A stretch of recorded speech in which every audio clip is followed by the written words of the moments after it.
So OM648 PSA, I took this piece, this cover off of here in hopes to fit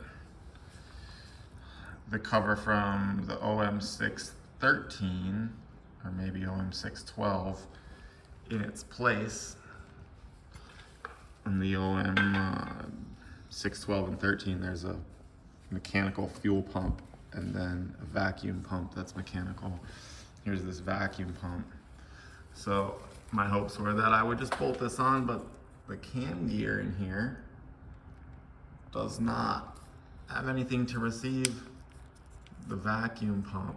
So apparently I need to get a new cam gear also, which means that instead of just loosening these bolts and wiggling this pump out, I have to take the whole top off and chain off and all of that. And then also I have this guy here now. It's inside.